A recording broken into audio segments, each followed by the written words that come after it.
একটা কথা ফিসফিস করে তাও বলার চেষ্টা করা হয়, 12 তারিখে ভোট কি হবে? 12 তারিখে ভোট না হওয়ার কি আছে? সরকার ভোটের জন্য প্রস্তুত, ইলেকশন কমিশন প্রস্তুত, রাজনৈতিক দলেরা প্রস্তুত, ভোটারেরা প্রস্তুত।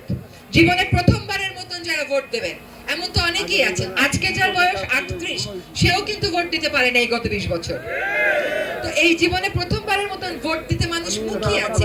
তারপরেও কানে কানে এই কথা কেন জিজ্ঞেস করা হয়? কারণ ওই যে পতিত স্বৈরাচার 16টা বছর ছিল, সে সমাজের সব জায়গায় তার লোক রেখে গেছে। তার লোকেরাই এই বাতাসটা ছড়িয়ে দেয়। তাইলে কি ভোট হবে? তাইলে কি ভোট হবে?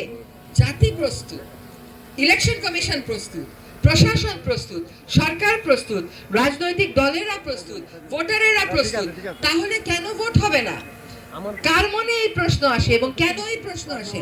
যখন এই প্রশ্ন আসে, তখন নাগরিক হিসেবে দাঁড়িয়ে যাবেন আর বলবেন অবশ্যই ভোট হবে। আমাদের দেশে আমাদের নেতা আমরা নির্বাচন করব। আরেকটা হচ্ছে পতিত স্বৈরাচারের লোকেরা যেখানে যেখানে আছে, তারা দেশে একটা ভয়ের আবহ তৈরি করতে চায়। তারা মুখিয়ে আছে আইন শৃঙ্খলা পরিস্থিতির অবনতি ঘটাতে। যদি তাদেরকে ভয় পান, তাহলে কিন্তু মনে রাখতে হবে জুলাই আসতো না। আপনারা চোখের সামনে ভাসান ওই বাচ্চাটাকে যে তার বন্ধুর লাশটা টানছিল, পুলিশ দুইটা বিল্ডিং এর মাঝখান থেকে এসে আবার গুলি করলো। তখন সে তার বন্ধুর লাশকে ছেড়ে যায় নাই, কারণ তার কাছে বন্ধুত্ব বড়। তার কথা মনে করে আমাদের কাছে দেশপ্রেম বড় রাখতে হবে। এবং সেই ছেলেটা কিন্তু তার বন্ধুর লাশটা টানতে থাকলো।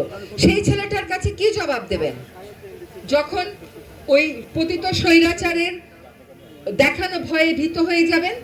পতিত স্বৈরাচারের দেখানো ভয়ে ভীত হওয়ার সুযোগ নাই। ঐক্যবদ্ধভাবে এই যে ভয় সৃষ্টি করা, এই যে সংশয় সৃষ্টি করা, এটার বিরুদ্ধে দাঁড়াতে হবে।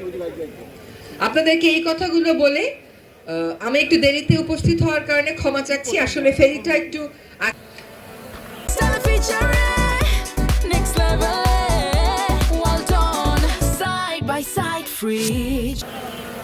এই যে রাষ্ট্রপতি ক্ষমা করে দেয়, দেখা গেল জানার আমরা সবাই মহল্লার জানি যে এই লোক অতজনকে খুন করেছে, কিন্তু ওই লোক একটা রাজনৈতিক দলের ব্যক্তি হওয়ার কারণে সে খুনি হলেও রাষ্ট্রপতি তাকে ক্ষমা করে দেয়। এরকম করলে তো দেশে আইনের শাসন কোনোভাবেই থাকবে না। ফলে আমাদেরকে গণভোটে একটা গোলাপি রঙের ব্যালট বাক্স থাকবে। এই যে সবাই গোলাপি রঙের টি শার্ট পরে আছে, সেখানে না থাকবে, হ্যাঁ থাকবে। আমাদের অনুরোধ থাকবে সরকারের পক্ষ থেকে, যদি সত্যি আপনারা চান জনগণ ক্ষমতায়িত হোক, তাহলে আপনারা ভোটটা হ্যাঁ ভোট দেবেন। আর সাধারণ নির্বাচন নিয়ে যা বলার তা তো আমি বলেছি। আরেকটা কথা আমরা সরকারে এসে বুঝেছি, কাউকে পদোন্নতি দিতে গেলেই বলে কি ও তো অমুক দলের লোক।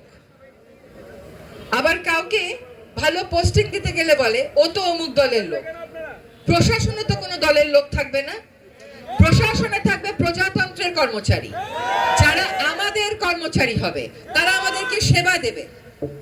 তারা সারাক্ষণে যদি এই পদ্ধতি ওই পদ্ধতি ওই পদ্ধতি করতে থাকে, তারা তো আর সেবা দিতে পারে না।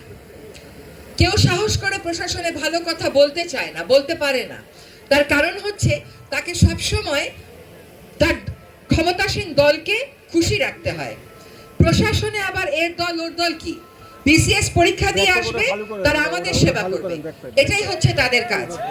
এখন ওই যে সরকারি কর্ম কমিশন, এইখানেও কিন্তু এখন থেকে খালি সরকারি লোক থাকবে না, বিরোধী দলের লোকও থাকবে। সংসদে খালি স্পিকার থাকবে না, ওই মমতাজ এসে গান বাজাবে আর গান শোনাবে, তা হচ্ছে চামচামির গান, এইসব হবে না। কিরকম কথা হবে? এখানে ডেপুটি স্পিকার হবে বিরোধী দল থেকে। বিরোধী দল থেকে যখন হবে, তখন ওই তৈলমর্দনের যে একটা কারখানা হয়ে যায়, যেখানে আমাদের আইন প্রণয়নের করার কথা, সেটা জানি আর না হতে পারে, সেই সুযোগ আমরা বন্ধ করব। কি করে বন্ধ করব? আমাদের কর্ম কমিশনে যারা নিয়োগ দেবে, সেখানে সরকার এবং বিরোধী দল সকলেই থাকবে।